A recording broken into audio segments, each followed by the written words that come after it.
देश में बड़ा धमाल करने की तैयारी में है। इन दोनों राज्यों में ओवैसी की पार्टी चुनाव से पहले नया मोर्चा खड़ा करने में जुटी है।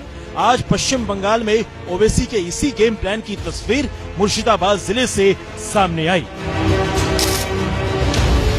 बंगाल में बाबरी मस्जिद की नींव रखने वाले हुमायूं कबीर ने आज मुर्शिदाबाद के बेलडांगा में अपनी नई पार्टी जनता उन्नयन पार्टी की रैली की, जिसमें बंगाल AIM के अध्यक्ष इमरान सोलंकी भी हुमायूं के मंच पर नजर आए। देखिए, वो रहेगी, मैं इनवाइट किया असदुद्दीन ओवैसी साहब को, तो साहब थोड़ा बिजी है आज का दिन में, इसलिए नहीं पाया। तो उनको आदिल हुसैन और वो इमरान सोलंकी को यहाँ भेजा। वेलकम। बंगाल में ममता बनर्जी के खिलाफ मुस्लिम वोट बैंक को संगठित करने के लिए हुमायूं कबीर अपने साथ AIM, वाम दलों और फुरफुरा शरीफ वाले परीजादा मोहम्मद अब्बास सिद्दीकी की पार्टी इंडियन सेकुलर फ्रंट से गठबंधन करना चाहते हैं। लेकिन इन तमाम पार्टियों में हुमायूं कबीर की पहली पसंद असदुद्दीन ओवैसी हैं, जिसकी वजह ये है बंगाल की 46 सीटों पर 50% से ज्यादा, 16 सीटों पर 40 से 50% के बीच, 33 सीटों पर 30 से 40% के बीच और 50 सीटों पर 20 से 30% मुस्लिम आबादी है। हुमायूं को उम्मीद है कि ओवैसी के साथ आने से इन सीटों पर ममता बनर्जी के लिए बड़ी मुश्किल खड़ी की जा सकती है। लेकिन तृणमूल कांग्रेस हुमायूं की इन उम्मीदों को बेमानी और ओवैसी को बंगाल के लिए बाहरी बता रहे हैं।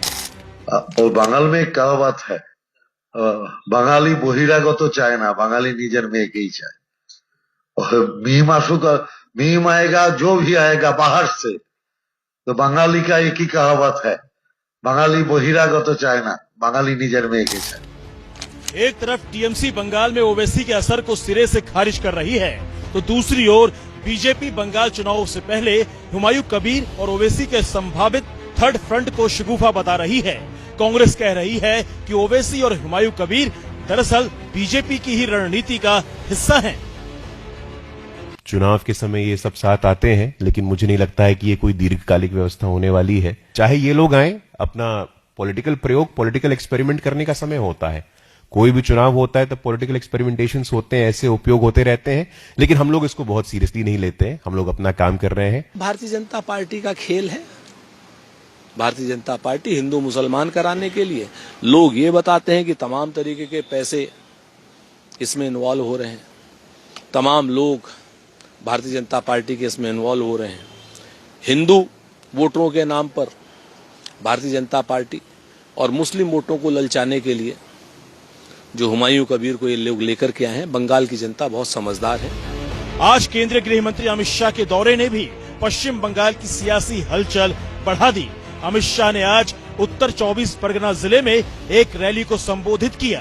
केंद्रीय गृह मंत्री ने एक बार फिर ममता सरकार पर घुसपैठियों को बचाने का आरोप लगाया और लोगों से आने वाले चुनाव में TMC सरकार को हराने का आह्वान किया।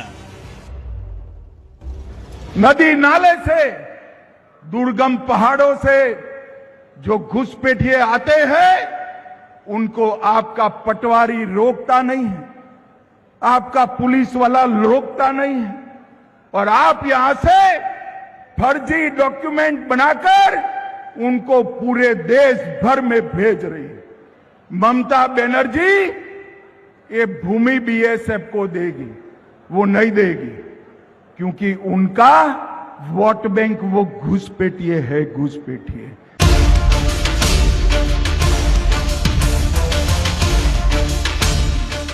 पश्चिम बंगाल में 1 महीने बाद ही चुनाव होने हैं, जिसमें एक बार फिर TMC का सीधा मुकाबला बीजेपी से है।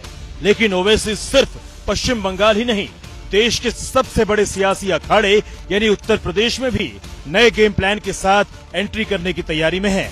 2027 में होने वाले यूपी विधानसभा चुनाव से पहले ओवैसी की पार्टी इस बार मायावती के साथ उतरना चाहती है।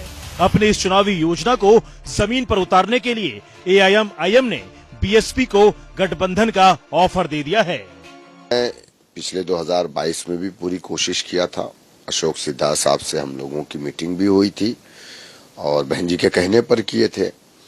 तो इस बार भी मैं कोशिश कर रहा हूं कि हमारा बीएसपी से अगर अलायंस होता है तो ये एक मजबूत अलायंस होगा, यही नेचुरल अलायंस होगा। ओवैसी की पार्टी मायावती के साथ गठबंधन क्यों करना चाहती है, इसे यूपी के जातीय समीकरण से साफ समझा जा सकता है। उत्तर प्रदेश की आबादी में पिछड़ा वर्ग की भागीदारी 40 से 41% है। 20 से 21% हिस्सा दलित समाज का है। मुसलमानों की जनसंख्या 19% है और सवर्णों की आबादी 17 से 19%।